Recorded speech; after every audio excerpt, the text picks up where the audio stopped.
Hoy vamos a meternos de lleno en la idea central y la verdad es que bastante rompedora del libro La verdad detrás del velo. Nos espera un viaje para darle una vuelta a textos que quizá creíamos conocer, pero desde un ángulo completamente nuevo. Empezamos. El libro arranca yendo directo al grano, al meollo de un enigma bíblico. Una de esas preguntas que llevan siglos ahí desafiando a creyentes y a escépticos. ¿Es posible que el Dios que se describe en sus páginas sea, en el fondo, contradictorio? Y aquí es donde la cosa se pone interesante. Fijaos, por un lado tenemos un pasaje de Ezequiel que describe a un ser que da leyes que no eran buenas. Y por otro, las palabras de Jesús en Lucas hablando de un padre que es bueno hasta con los desagradecidos y los malvados. La pregunta que lanza el libro es, ¿cómo es posible que sean la misma entidad? Y la respuesta que da es tajante. No pueden serlo. Así que, claro, esta es la gran pregunta que lo mueve todo, ¿no? ¿Son simplemente dos caras de la misma moneda? ¿O estamos, quizá, sin darnos cuenta, ante dos monedas completamente diferentes? Y para empezar a tirar del hilo de este misterio, el libro nos pone sobre la mesa una pista clave, que es además su metáfora principal, el momento en que se rasga el velo del templo. Vale, un momento, ¿qué era exactamente este velo? Pues, a ver, era, digamos, la barrera física y simbólica que separaba la zona más sagrada de todas, donde supuestamente habitaba Dios, del resto del templo y de la gente. Que se rasgara justo en el momento de la crucifixión es un hecho potentísimo, lleno de significado. Para el autor, esto no es un detalle sin más, que va, es un antes y un después. El velo rasgado significa que lo que estaba oculto de repente queda a la vista, que para acceder al Padre ya no hacen falta intermediarios, y que el foco deja de ser un templo de piedra para ser la propia persona de Cristo. Es, en definitiva, el paso del misterio a la revelación.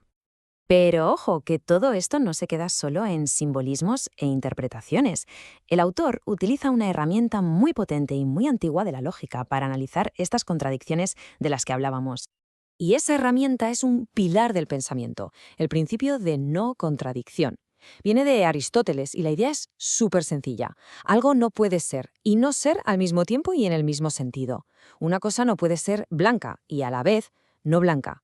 Parece obvio, ¿verdad? Pues es la clave de todo. Entonces, ¿cómo aplica esto el autor? Pues mira, el proceso es bastante directo. Primero, observa los atributos opuestos en la Biblia. Un Dios que es santo, pero que ordena actos que calificaríamos de homicidas. Segundo, aplica el principio de Aristóteles. Un mismo ser no puede tener características opuestas. Y la conclusión, por pura lógica, es una hipótesis radical. La Biblia no debe estar hablando de un solo ser, sino de dos. De hecho, la cita exacta de Aristóteles, que es la columna vertebral de todo esto, dice: es imposible que el mismo atributo pertenezca y no pertenezca al mismo sujeto al mismo tiempo y en el mismo sentido. Sobre esta base de granito se construye toda la tesis del libro.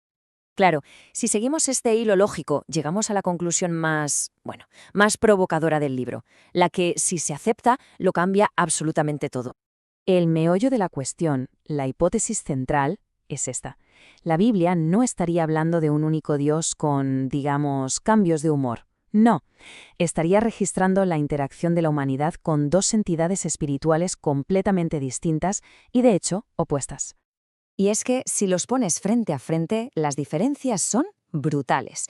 A un lado tenemos al que el libro llama el Dios de este mundo, más asociado al Antiguo Testamento, vengativo, celoso, que aplica el ojo por ojo y exige sacrificios.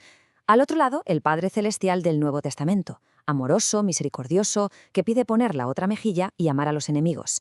Para el autor son como el agua y el aceite. Y el autor no se saca esto de la manga, ¿eh? Se apoya en pasajes como este de Juan, que es potentísimo. Jesús, hablando con los líderes religiosos, les suelta que su padre es el diablo, y lo define como asesino desde el principio. Esto se interpreta en el libro como una prueba de que se está hablando de dos padres distintos. Vale, la pregunta del millón es, si aceptamos que puede haber dos seres, ¿cómo sabemos quién es quién? Bueno, pues el libro dice que hay una clave, una especie de definición viviente para resolver el lío, y esa clave es la figura de Jesús. La idea es que Jesús es, por así decirlo, la chuleta, la definición perfecta y andante del verdadero Padre. Cada cosa que dijo, cada cosa que hizo no es solo una enseñanza más. Es la revelación pura y dura de cómo es el Padre Celestial sin filtros ni contradicciones. Y la base teológica para esto, el autor la encuentra aquí, justo al empezar el Evangelio de Juan. A Jesús se le identifica con el Verbo, el Logos, que ya existía desde el principio y que era Dios. Pero, ¿Qué significa exactamente verbo o logos en este contexto? Pues según el libro no es solo palabra, es la conciencia misma de Dios, su razón, su pensamiento, su poder para crear, pero todo ello manifestado de una forma que podamos entender. O sea que con Jesús, con el Verbo hecho carne, se acabaron las confusiones. El concepto de Dios ya no es un lío de contradicciones, sino una verdad clara y coherente.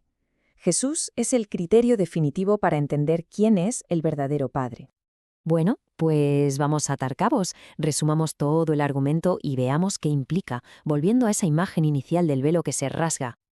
A ver, recordemos el viaje. Todo empieza con unas contradicciones muy bestias. La lógica nos dice que no pueden venir de un solo ser. Esto nos lleva a identificar al Señor del Antiguo Testamento como una entidad, el Dios de este mundo.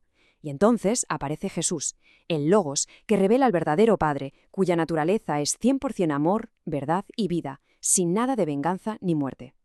Al final, si tuviéramos que resumir todo el libro en una sola cifra, sería esta: 2. La tesis fundamental es que la Biblia no habla de uno, sino de dos seres espirituales completamente diferentes, así de simple y así de rompedor. Y la conclusión, esa verdad detrás del velo, es, según el autor, una idea liberadora. Es la revelación de un Padre que es puro amor y al que se puede llegar directamente, sin miedo, sin dogmas, sin rituales, una vez que se le distingue del otro, del Dios de este mundo. El libro nos deja con una última pregunta en el aire. ¿Estés de acuerdo o no con esta tesis tan provocadora? Te obliga a darle una vuelta a todo y te deja pensando, una vez que se quita el velo, ¿cómo es la verdad?